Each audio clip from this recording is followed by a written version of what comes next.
ഇന്ന് സോഷ്യൽ മീഡിയയിൽ ഏറ്റവും കൂടുതൽ റീച്ച് ഉണ്ടാക്കാൻ പറ്റിയ സബ്ജക്റ്റ് ആണ്. കേരളത്തിലെ ഒരു പ്രമുഖ ബ്ലോഗറുടെ ഭാര്യ ഒളിച്ചോടിയതുമായി ബന്ധപ്പെട്ട് ഇപ്പോ കുറച്ച് ബ്ലോഗേഴ്സിനൊരു ചാകരയാണ്. ജീവിക്കണ്ടേ സാറേ, മെയ് അനങ്ങാതെ ജീവിക്കണം. പ്രത്യേകിച്ച് അരിയണ്ണന്.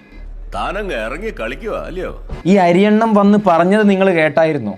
ഞാനും ഈ ഒളിച്ചോടിപ്പോയിട്ടുള്ള സ്ത്രീയുടെ ഹസ്ബൻഡുമായിട്ട് വർഷങ്ങളായിട്ടുള്ള ഫ്രണ്ട്സാണ്.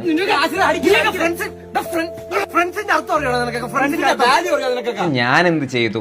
ഞാൻ കാറിൽ കയറി ഇരുന്ന് AC ഇട്ടിട്ട് ഇവരുടെ രണ്ടുപേരുടെയും കല്യാണ ഫോട്ടോ തമ്പനയിലാക്കി വെച്ചിട്ട് ഞാനൊരു വീഡിയോ അങ്ങോട്ട് കാച്ചി. ഞാൻ വേറെ ഒന്നും ചെയ്തില്ല, ഇത്രേ ചെയ്തുള്ളൂ. അതിനാണ് ഇവന്മാർ ഇങ്ങനെ ബഹളം വെക്കുന്നത്.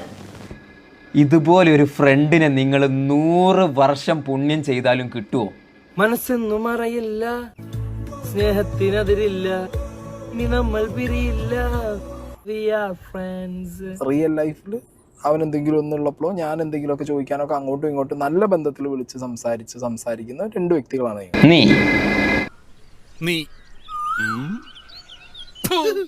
നീ വിളിക്കുന്നത് എന്തിനാടാ? ആകെ ആരെങ്കിലും അടിയിലാകുന്ന സമയത്ത് അവരെ വിളിച്ച് ഒരു അരമണിക്കൂർ 3/4 മണിക്കൂർ ഇതിന്റെ കാര്യങ്ങൾ ചോദിച്ചറിയും. ഇവരെങ്ങനെ മണത്തറിഞ്ഞു?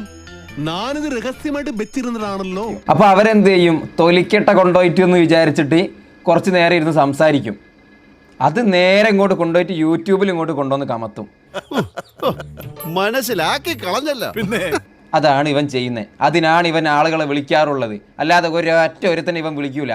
ഇവനിതൊരു കൃഷിയാണ്, ഇവനെ തെറി പറയാത്ത ആരുമില്ല. പറഞ്ഞു പോവുക, അതിന് ഉളുപ്പ് വേണ്ടേ? കല്യാണം കഴിക്കുന്നതിന് മുമ്പ് കുറച്ചാൾ കൂടെ ജീവിച്ചിരിക്കും. അതെ, കാരണം എന്നാൽ മാത്രമേ പറഞ്ഞ അറിയാൻ പറ്റത്തുള്ളൂ. ഈ അഖിൽ എന്നാറിയുടെ വൈഫ് ഒളിച്ചോടിപ്പോയി എന്നുള്ളതാണ്.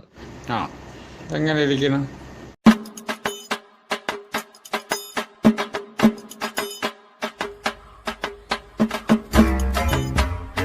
കല്യാണം കഴിക്കുന്നതിന് മുമ്പ് കുറച്ചാൾ കൂടെ ജീവിച്ചിരിക്കും. അതെ, കാരണം എന്നാൽ മാത്രമേ പറഞ്ഞ അറിയാൻ പറ്റത്തുള്ളൂ. ഇപ്പൊ നിങ്ങളുടെ ഹീറോ എന്ത് ചെയ്യുന്നു? പോയി ഇവള് വേറൊരുത്തന്റെ കൂടെ ഇറങ്ങി പോകുന്നത് കാണുന്നത് അത് ഒളിച്ചോട്ടമാണെന്ന് മനസ്സിലായി. കല്യാണം കഴിഞ്ഞ പെണ്ണ് വേറൊരാളുടെ വിധം.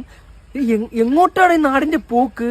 ആലോചിക്കണം. 3 കൊല്ലം പ്രേമിച്ചവരാണ്, സ്നേഹിച്ച് കല്യാണം കഴിച്ചവരാണ്. അപ്പോ ഭാര്യ അവള് പോയടാ. പെണ്ണിലാ ചന്ദനക്കിണ്ണം മുങ്ങി പോയി.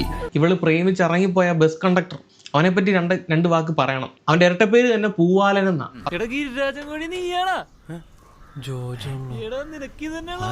നാട്ടുകാർക്ക് അവനെ പറ്റി നല്ല അഭിപ്രായമാണ്. അതുകൊണ്ടാണ് ഇരട്ടപ്പേര്, പൂവാലൻ എന്നുള്ള ഇരട്ടപ്പേര് വീണത്. ഈ നാറി എനിക്ക് ചെറുപ്പം തൊട്ടേ അറിയാം. ഇവനെക്കാളും വലിയ വായി നോക്കി ഈ പഞ്ചായത്തിൽ വേറെ ഉണ്ടാവില്ല. എനിക്ക് മനസ്സിലാവാത്ത എന്ത് കണ്ടിട്ടാണ് ഇവന്റെ കൂടെ പോയെന്നുള്ളതാണ്. എന്ത് കണ്ടിട്ട്? ഇങ്ങനെയുണ്ടോ പെണ്ണുങ്ങള്? ബസ്സിലെ പണിക്കാരെല്ലാം നമ്മുടെ ബന്ധത്തെ കുറിച്ച് ചോദിച്ചു. ഞാനുള്ള സത്യം അങ്ങ് തുറന്നു പറഞ്ഞു. അടുത്ത ആഴ്ച ഒറ്റപ്പാലത്ത് പോയി നമ്മൾ രജിസ്റ്റർ മാരേജ് ചെയ്യുന്നൊക്കെ. എങ്ങനെ വിശ്വസിക്കൂടെ ഇന്നത്തെ കാലത്തൊരു പെണ്ണിനെ? എങ്ങനെ വിശ്വസിക്കും? വിശ്വസിക്കരുതടാ, ലോകത്ത് ഒരു പെണ്ണിനും വിശ്വസിക്കരുത്. വിശ്വസിച്ചാൽ അവളുമാരെ നമ്മളെ ചതിക്കും, അത് ഉറപ്പാ.